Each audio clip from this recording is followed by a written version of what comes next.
Hi guys, it's Sherry. I'm back. Time to make that fun craft consortium project. Y'all stay tuned.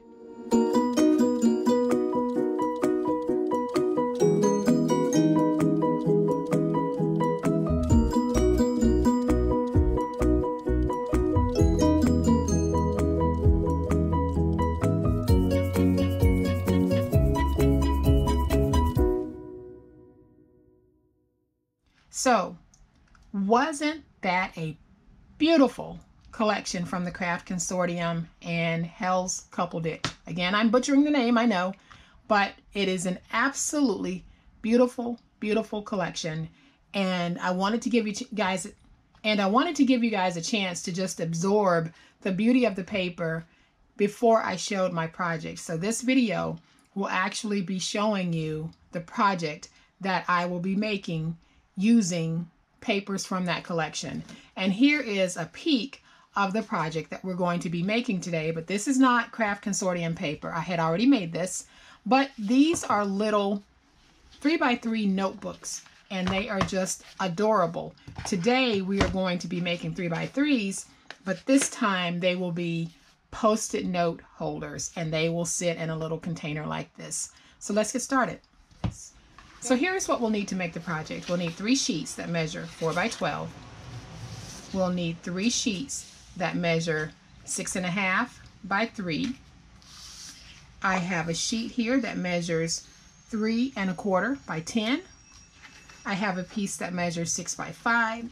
And I have a piece that measures 5 by 12. And then on my chipboard pieces, we are going to need 3 pieces of chipboard that measure 3 1/8 by 3 1/8. We'll need 2 pieces that measure 1 3/4 by 2 3/8.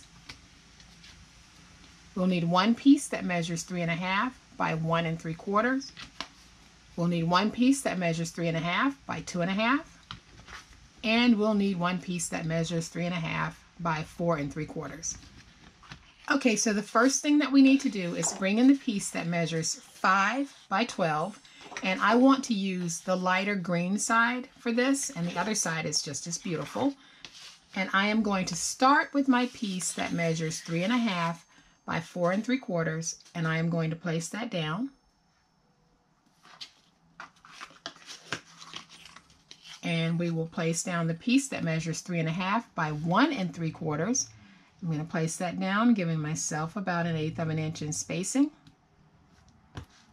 And then I'll place down the piece that measures 3.5 by 2.5, giving myself about 1/8 of an inch in spacing.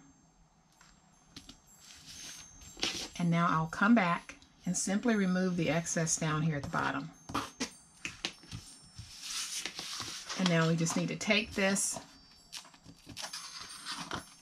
and fold over the edges on all 4 sides. And then I'll just flip it over and smooth everything down on that tape. Now I can come in with my finger blade and just miter cut my edges. And then once the edges are mitered, I will use my glue, but use whatever you have. You can use double stick tape, you can use your tape runner, and I am going to fold over my edges on all 4 sides and get them stuck down. Okay guys, so I have my edges folded over, and I went ahead and placed my tape so you can see the sheen on there. And I am taking my piece that measures 8 7/8 by 3 1/4. And I am placing glue all along the edges because this will be the liner piece for the inside.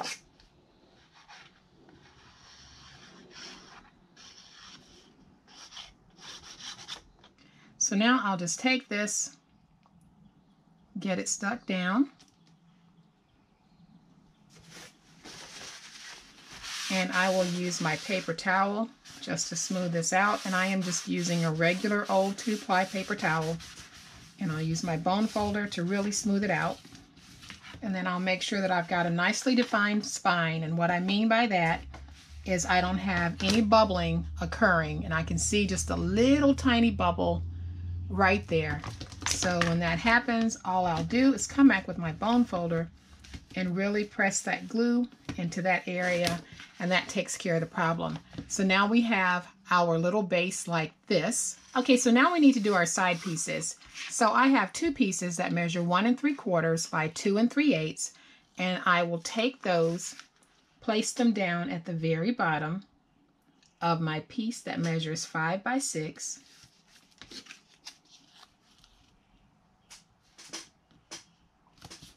And then I'll use my finger blade to trim this out. And when I get to the end here, I'm going to flare out because I want to make sure I have a wide space just in case I've cut in too close. And by that, what I mean is when I fold this over, if I don't have this wide space, I could actually cut up too close and have some of the chipboard showing. By giving myself this wide space, when I fold over, I know that it's going to be fine.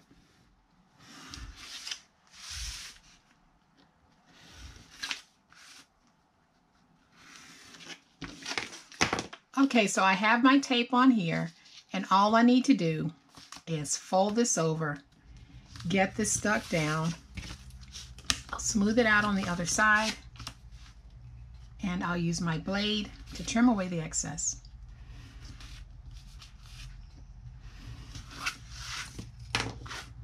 So I'll bring this back in, and my glue.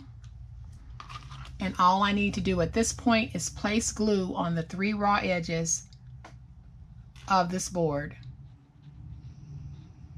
So once I have my glue on the 3 raw edges, I can just take this piece, place it down right here on the inside, and bring this up just like that. We'll let this dry, and then we'll do the other side. So now that this is dry enough, you can see that I only moved it in on the side about 1/8 of an inch. You don't want to go in any further than that, otherwise your little books won't fit on the inside. So now I can take my other one, place my glue on it, and we'll do the same thing.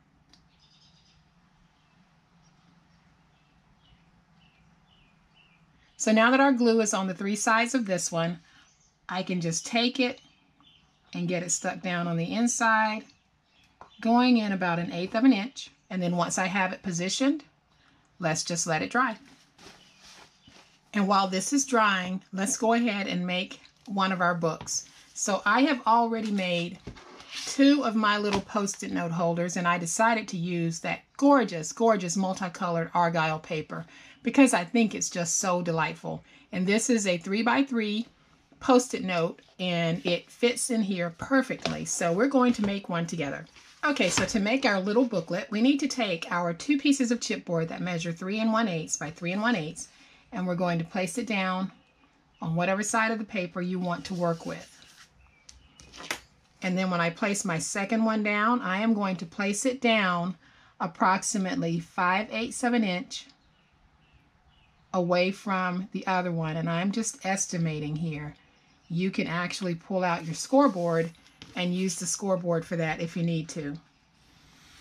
And then I'll trim off my excess, fold over, and then I'll miter cut my edges.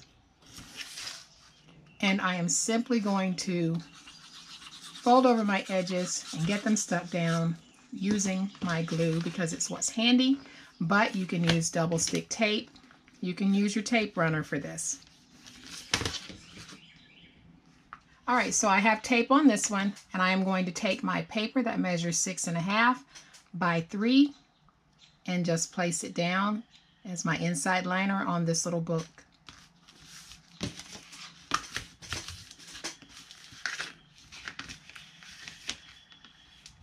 Okay, so now all I need to do is take my 3 by 3 Post-it note.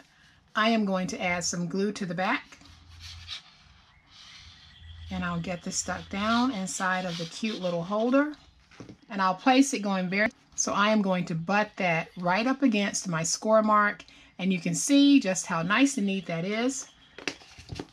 Looks really good, just like the other books. Now you've got a set of 3 wonderfully colored Post-it notes. And these little Post-it note pads really tie in very well with the multicolored look of this. So now all I need to do is take these, pop them down inside of my cute little box, and I have a wonderful, wonderful set.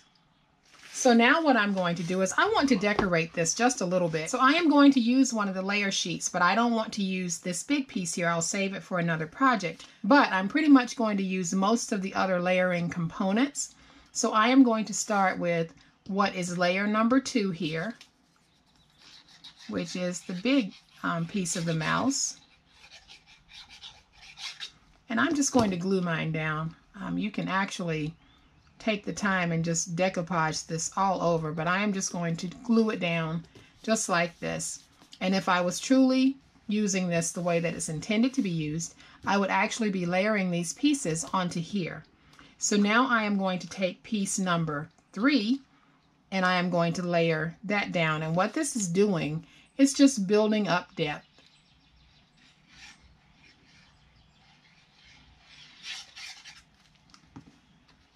So I'll take her, get her matched up with the other piece. It's just making this little mouse more three-dimensional.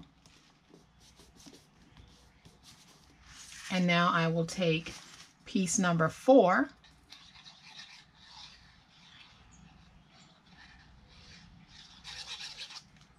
and I will take this piece and place it down here. And I don't know if you guys can see it or not, but it's really starting to take shape and dimension, and you could actually pop these up with pop dots if you wanted to.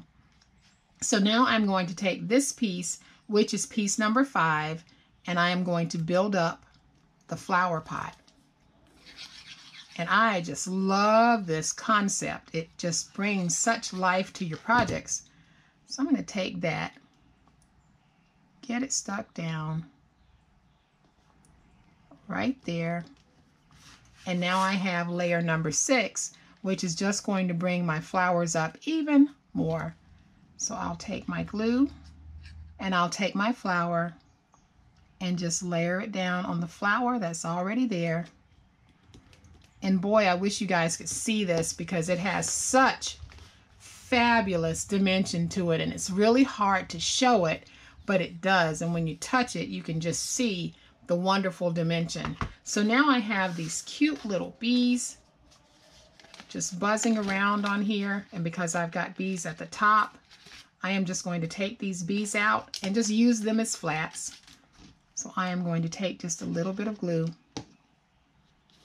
and get that bee stuck down right in there. And then I will do this one. Oh, I think I'll just have him come in a little bit more this way. Isn't this just so sweet? And it's a wonderful little gift set to give to someone. And as you can see, I used all of the elements that came on this sheet with the exception of this. And I can go back and use this as a flat, or I can cut out some of the cut-aparts that are in the actual book itself and just build this up if I wanted to. But I love how this turned out. So this is Craft Consortium's Cottage Garden. Love it, love it, love it. And I'm going to bring the other one back in. I did not use Craft Consortium papers on this one because I had already made this before I even got the Craft Consortium package in the mail. But I wanted to do something very similar because I love the look of this combination. And this whole concept is just so cute because these do make wonderful little craft fair sellers, and I just can't get over how stinking cute this actually is. Craft Consortium, you have done it again with Cottage Garden.